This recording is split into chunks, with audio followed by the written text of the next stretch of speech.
Bonsoir à vous tous.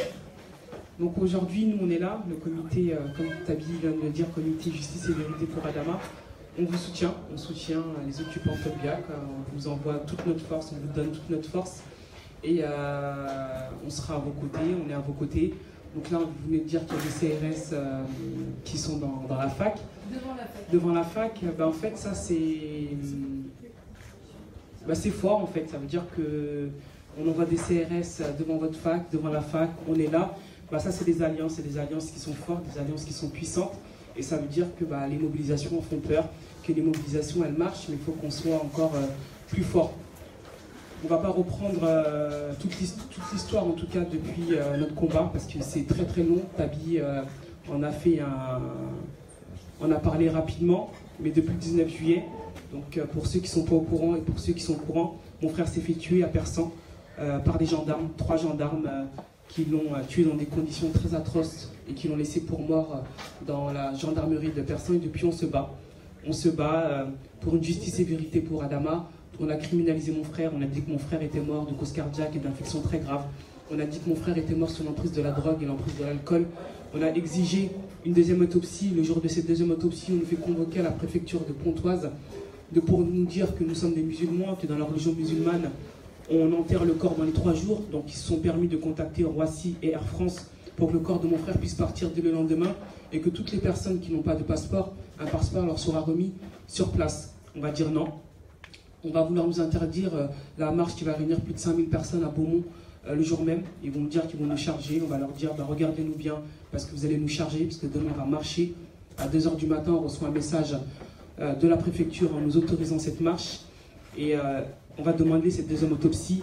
Et comme on est dans un pays qui a conscience qu'une grosse partie de sa population ne sait pas utiliser ses droits ou ne connaissent pas ses droits correctement, et il faut savoir que quand on ne sait pas utiliser ses droits, il n'y a pas de justice.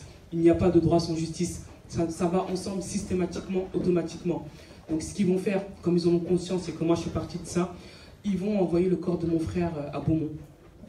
Et des militants, dont Youssef et d'autres qui étaient près de nous, Samir, Almami, vont nous dire attention, la famille Traoré, si vous prenez le corps d'Adama Traoré, de votre frère, le corps sera souillé et que vous n'aurez plus de deuxième autopsie. On va avoir un geste violent, on va repousser le corps de mon frère et on va demander cette deuxième autopsie qui va dire que mon frère n'est pas mort sous l'emprise de l'alcool, ni sous l'emprise de la drogue, n'est pas mort de cause cardiaque, n'est pas mort d'infection très grave, mais bien mort asphyxié. Mon frère a pris le poids de 250 kilos sur son corps, des 3 gendarmes, 3 militaires lourdement armés qui ce jour-là ont eu un droit de mort sur la vie de mon frère. Mon frère leur a dit j'arrive plus à respirer. Ils ont fait subir un plaquage ventral à mon frère, des techniques d'immobilisation, je vais dire mortelles, qui emmènent à plus de 90% à la mort, interdites dans plusieurs pays frontaliers, interdites dans plusieurs États aux États-Unis, qui vont emmener la mort à mon frère. Donc ça fait aussi partie des combats aujourd'hui que nous menons, nous, avec plusieurs familles. Interdire tout ça, ça fait partie, en tout cas, de tout ça. Et ce jour-là, ils vont avoir un droit de mort sur la vie de mon frère. Ils vont décider que Adama Traoré, mon frère, allait mourir ce jour-là. Ils vont emmener mon frère dans cette gendarmerie où on va lui apporter aucun soin, où on va nous dire qu'ils ont essayé de tenter de sauver mon frère. Notre avocat va s'apercevoir qu'il manque des rapports de pompiers de SAMU. Ces pompiers SAMU vont nous dire que quand ils arrivent devant cette gendarmerie, dans cette gendarmerie, mon frère a le ventre contre le sol, menottes au poignet, et qu'ils vont demander à ces gendarmes de retirer les menottes. Les gendarmes vont dire non, ils vont insister, ils vont dire c'est un jeune homme de 24 ans, on ne peut pas le laisser mourir, retirer les menottes. La mort de mon frère est officiellement déclarée à 19 h 05. Et il faut savoir, je vais faire très court pour qu'on puisse avoir, parce qu'on a perdu beaucoup de temps. On va apprendre la mort de mon frère plusieurs heures après. Ma famille va se rendre à l'hôpital parce qu'on va entendre dire qu'Adama a fait un malaise. Pas d'Adama. Ma famille va se rendre à la gendarmerie parce que quand mon frère appelle les pompiers, ils vont lui basculer directement vers les gendarmes. Ma mère va se rendre devant la gendarmerie et va dire qu'elle veut voir Adama. Et on va dire, Madame Traoré, il est 21 h, il fait tard, vous ne pouvez pas voir Adama. Elle va dire, est-ce que vous appelez un avocat? On va lui dire que si Adama a besoin d'un avocat, nous appellerons un avocat. Elle va dire cette phrase que seules ces mamans des quartiers populaires ou des jeunes qui subissent des violences de la part de ces forces de l'ordre, de ces gendarmes, de ce système. Elle va dire, s'il arrive quelque chose à mon fils, je porterai plainte contre vous, comme si elle savait que ce soir-là, il allait se passer quelque chose de plus grave que d'habitude. Et on va apprendre la mort de mon frère Plusieurs heures après, ils vont dire à ma mère que mon frère va très bien. Ils vont prendre des sandwichs pour les remettre à Adama. Et un de mes petits frères aujourd'hui qui est en prison, parce qu'il faut savoir que la répression à la famille Traoré, elle a subi. J'ai 3 frères en prison. En 8 mois, on a eu 3 frères en prison. Nous sommes à 25 soutiens de jeunes de quartier en prison. Aujourd'hui, nous subissons une extermination de quartier chez nous. Ils sont en train de mettre tous les jeunes en prison. Voilà ce qui se passe depuis le combat de mon frère. Mon frère va mettre son pied devant la porte de cette gendarmerie. On va venir les chercher pour outrage, intrusion et violence sur les gendarmes. On va le mettre en prison. Et après, on va pas rentrer dans tous les détails de l'acharnement que mes frères subissent. En tout cas, on va parler celle de Bagui assez rapidement. Bagui qui est aujourd'hui en prison pour tentative d'assassinat contre ces gendarmes. Après la mort de mon frère, on va l'accuser d'avoir voulu tuer mon frère. On va le mettre en prison. On va isoler mon frère, on va l'éloigner, on va le mettre à Fleury, on va bloquer ses mandats. Mon frère va faire 2 mois de grève de la faim. Aujourd'hui, Bagui risque la perpète. Voilà en tout cas comment ça se passe. Et depuis la famille Traoré, on se bat. On se bat pour avoir cette vérité et cette justice. Parce qu'aujourd'hui, nous sommes dans un État qui fait subir, en tout cas, à la famille Traoré, une très grosse partie de la population, de l'antidémocratie. Nous sommes dans un État antidémocratique où quand on veut se défendre, on se fait frapper, on se fait mettre en prison et où on reçoit des menaces de mort, où on subit en tout cas des représailles. Aujourd'hui, c'est ce qu'on fait. On le dit depuis le début. En tout cas, on se bat contre les institutions, contre les plus puissantes, que ce soit vous ou nous, qui sont l'État et la justice, qui aujourd'hui pensent avoir le plein pouvoir ou tous les droits. Et ils nous ont déclaré la guerre. Ils ont fait de nous des soldats, ils ont fait de vous des soldats. Parce que toutes les personnes qui sont là, occupant à Tolbiac, pour en tout cas défendre des droits, et toutes les personnes à Nanterre ou autre part, aujourd'hui, nous sommes face à ce système, face à cet État-là, qui sont la plus puissante, et en tout cas se pensent en toute puissance, et ils nous ont déclaré la guerre. Aujourd'hui, nous sommes tous des soldats face à ce système-là. Parce qu'on le dit, le combat d'Adama Traoré, on ne le gagnera pas seulement quand on va arriver devant cette cour d'appel, devant le tribunal à Paris, ou quand la famille Traoré va arriver et qu'on va gagner, parce qu'on ne lâchera pas tant qu'on n'aura pas gagné le combat de mon frère, ça ne sera pas seulement ça. Parce qu'en fait, aujourd'hui, le combat de mon frère n'appartient plus à la famille Traoré. Le combat de mon frère est représentatif d'un très gros mal-être de cette France, est représentatif d'une très grosse souffrance de cette France qui passe par ces quartiers populaires, qui passe par la jeunesse, qui passe par l'école, qui passe par tout ça. Donc ce système-là, ce combat-là, on ne le gagnera pas tant qu'on n'aura pas renversé ce système-là.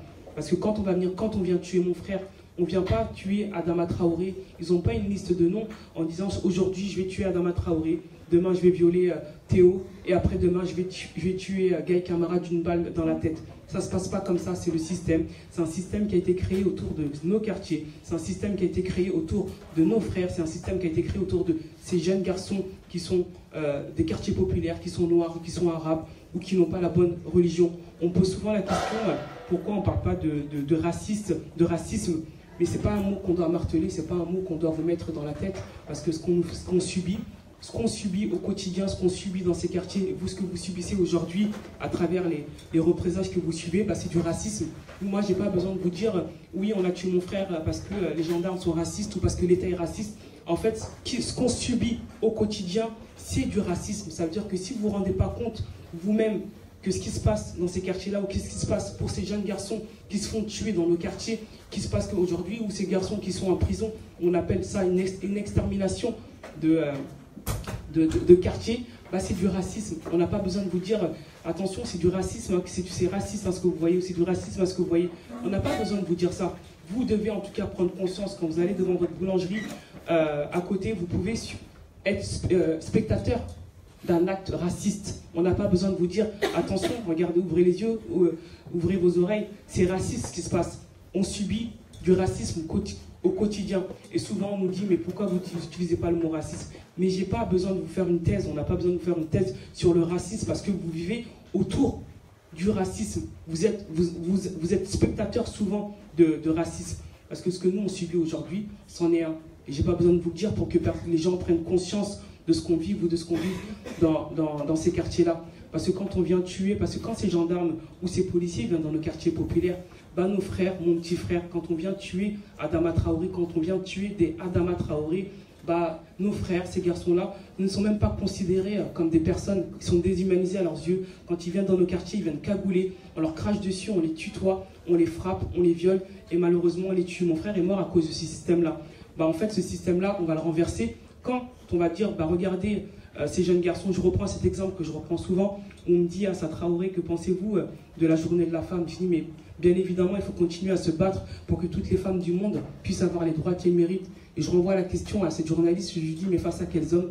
Ce ne sont pas en tout cas face à nos hommes de ces quartiers populaires, parce qu'eux ne sont même pas considérés pouvant participer à la construction de ce monde, pouvant participer à la construction de cette France, pouvant participer à la construction de leur propre vie, parce qu'ils se font contrôler plus de 5 fois par jour, ils se font tabasser, on les met en prison. Aujourd'hui, nous, on a plus de 25 jeunes qui sont en prison, parce qu'ils ont soutenu le combat justice et vérité pour Adama, et on les met dedans. J'ai envie de leur dire, regardez-les, ces jeunes garçons aussi. Ils ont un cœur, ils savent réfléchir, ils savent penser, ils ont des rêves.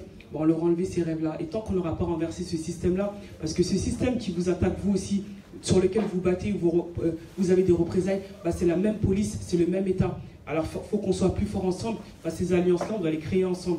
Parce que quand on dit le combat Adama Traoré, quand on dit que le combat Adama Traoré est représentatif d'un très gros mal-être de cette France, ce n'est pas un combat qui appartient à la famille Traoré, ce n'est pas un combat que nous devons porter tout seul, ce n'est pas un combat qui appartient au quartier populaire, mais c'est un combat qui appartient à la France, parce qu'aujourd'hui nous sommes dans une mauvaise France.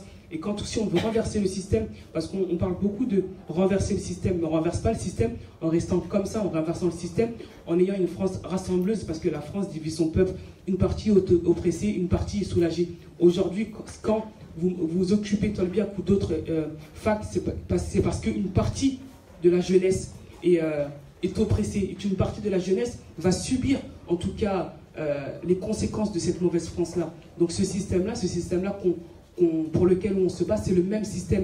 Ce n'est pas un système différent, sauf que les représailles pour vous, pour certaines villes, elles vont arriver beaucoup plus tard. Sauf que nous, dans nos quartiers, elles sont là depuis très très très longtemps. Et ça, c'est important que vous en preniez conscience.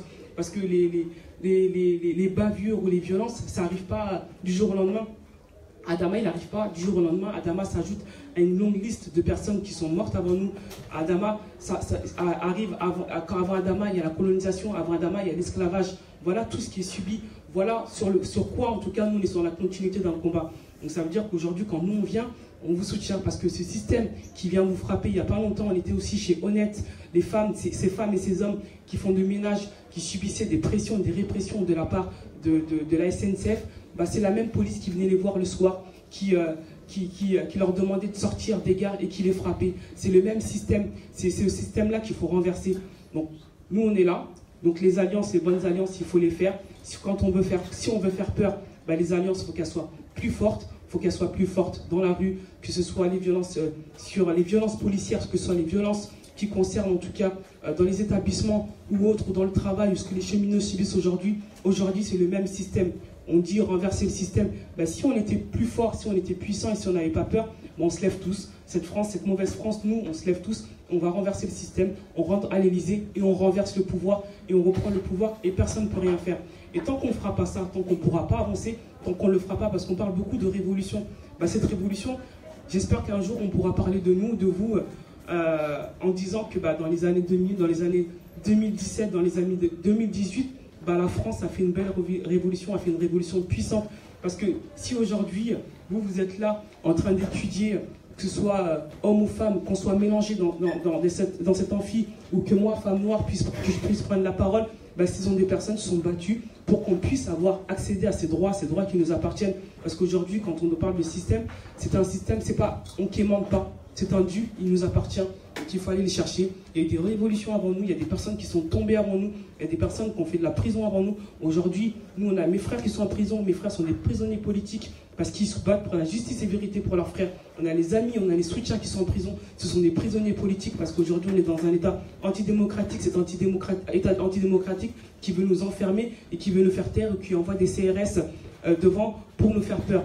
En fait, tant qu'on n'aura pas pris le pouvoir en main, tant que cette France rassembleuse n'aura pas pris ces forces, ces deux forces, et aller comme toutes les personnes, nos anciens qui sont battus, parce qu'on a des anciens qui sont forts, qui ont été puissants, pour que nous on y arrive là, nous on ne doit pas avoir peur. On ne devrait pas avoir peur, on devrait y aller et rentrer à l'Élysée et renverser le pouvoir et reprendre le pouvoir. Merci.